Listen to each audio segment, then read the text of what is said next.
Well, I'm not an expert, but I'm pretty sure your ring gear isn't supposed to look like that. So today we're replacing the ring and pinion on our Dana 44. But today we're going to focus on what it takes to replace the ring and pinion and to set them up properly. To start with, there are really only 4 adjustments that you need to worry about when setting up ring and pinion. So the 4 adjustments that you can make on your ring and pinion: you can change the depth of your pinion. You're usually going to do that by either changing, there's a shim stack here, or the race that goes over this, there might be a shim stack behind that to push your pinion deeper or shallower. And then you have the preload for your pinion bearing. On this one, we have a shim stack here, so you're going to set the distance between those bearings using this. Some use a crush sleeve, but this one we've got our shim stack there, so that's how we're going to adjust that. And then you have backlash. And backlash, so on this Dana 44 here, it's kind of hard to tell, but there are some shims in between the bearing and the carrier here. So these shims will allow you to adjust this carrier side to side, and that'll allow you to pull the ring gear away from the pinion, increasing the backlash, or you can move it closer to the pinion, decreasing the backlash. And then you have the preload for your carrier bearings. And you set that preload by these same shims here as well. You increase the stack to squish it in there in that housing and increase the preload on those bearings. That's it. You've got pinion depth, pinion bearing preload, backlash, and then carrier bearing preload. That's it. And then from there, all we do, we have some marking compound. We're going to take a look at the pattern on the teeth. That's going to allow us to determine our pinion depth. We use a dial indicator to set your backlash. You have an inch-pound torque wrench to determine your pinion bearing preload. And then the carrier bearing preload, all you do is you set this up initially to where it's a snug fit into the carrier, and then generally you're going to add 5 thousandths shim, a 5 thousandths here and a 5 thousandths here for 10 thousandths total, and that extra 10 thousandths of interference is going to give you your carrier bearing preload. Pretty simple. We need to take this ring gear off this carrier, get the new one on. We're going to pull these bearings off so we can see what our shim stacks are. We're going to pull this bearing off so we can see what our shim stack there is.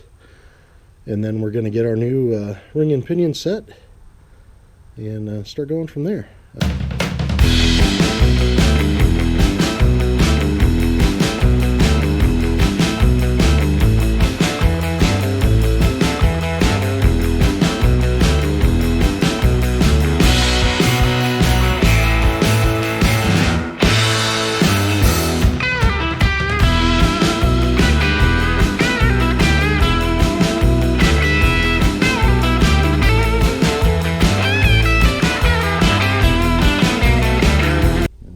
See, we've got our shim stack.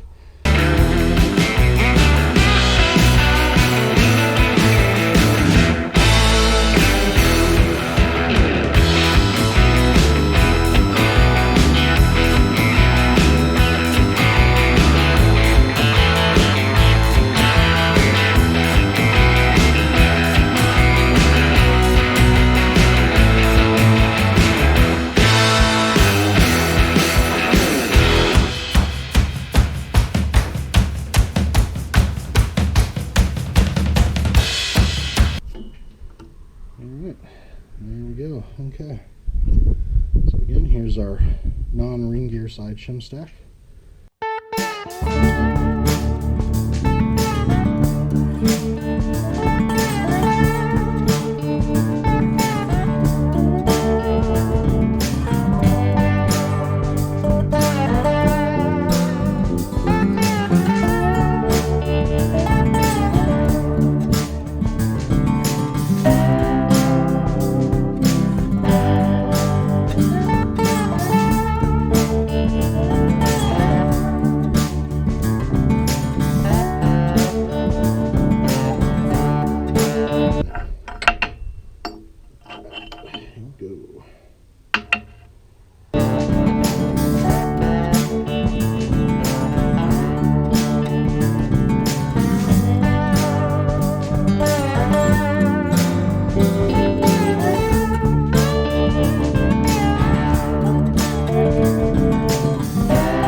Alright, so here's our trick for the ring gear bolts. Super easy way. We just put the carrier in a press, keeps it from moving.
You really want setup bearings when you're doing this. And what setup bearings are, you notice we had to press this thing on and off. And again, the new bearings, we're going to have to go over there to our press and press the new bearings on. What setup bearings are going to allow you to do is, instead of there being a press fit between this and this, you'll just take a set of bearings and just take some abrasive and open this up a little bit so these slip on there snugly. So as you can see, we just took a carbide burr, just took off enough material there. We've got again, not a press fit, not a loose fit, but just enough to where it slides on and off of there easy.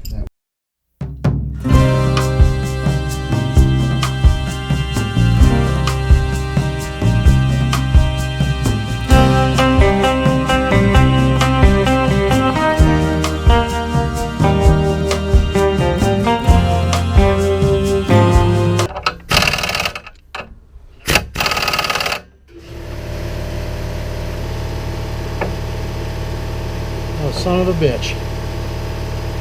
These aren't thick gears. Well, one of these things is not like the other.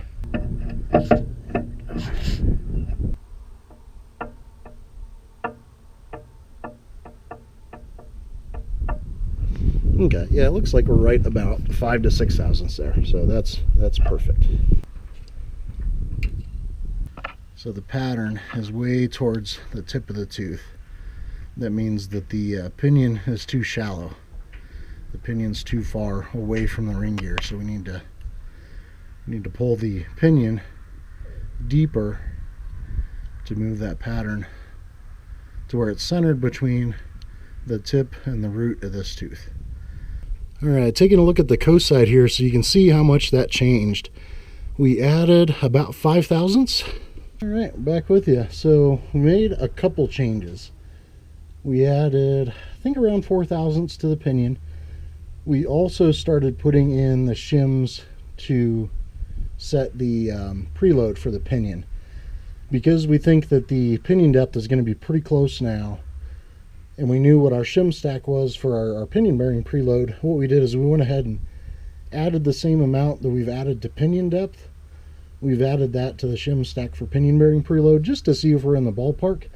And sure enough, I think we're real close right there. So things have started to tighten up a bit. You probably can't feel this, but I sure can. So no need for me to put a little extra preload on the pinion right now. There's already a good amount of preload on those pinion bearings. So we'll just run a pattern. That coast pattern is beautiful. That's about perfect. It could probably go just a touch deeper, and I think I will. I think I'm going to go maybe 2 thousandths deeper. Okay, so I couldn't have asked for any better right now. It looks like that coast side is just starting to get a touch deep. another 2-3 thousandths, and what you would see is you'd start to see a sharp line at the bottom of that tooth. We're just before that point. And then we're going to take the our setup bearings off of the carriers. We're going to add an equal amount of shim on both sides because our backlash is right where we want it. We don't want to shift this thing side to side. We just want to squeeze this thing a little bit tighter to get some more carrier bearing preload. We're going to do that by adding, at this point, probably about 3 thousandths on each side. We're already just a little bit tight, a little bit tighter than you would normally do for setup. So 3 thousandths per side from where we're at right now should be perfect. Okay, well, we got the ring gear back out on the bench while we get ready to set our final carrier bearing preload, adding some shims here. Just wanted to take a look at this pattern. If you can see right on the bottom here of this coast side, you see where it's just starting to flatten out there. That means that it's getting a little deep on the coast side, which is perfect. Like I said, this is a low pinion front. In general, you might want this a little bit deeper on a rock crawler.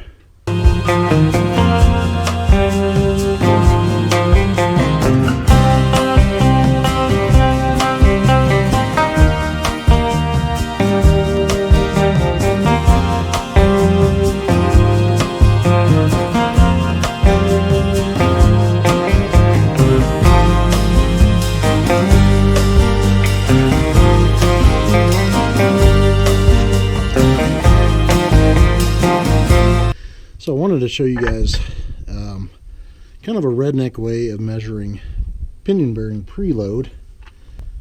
So I've got my socket here, I've got a wrench. I know the distance from here to here is 8 inches, and I have a fish scale. So what I'm going to do is you can't see it, but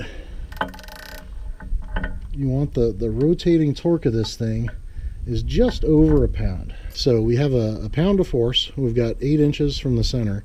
That's 8 inch-pounds of pinion bearing preload.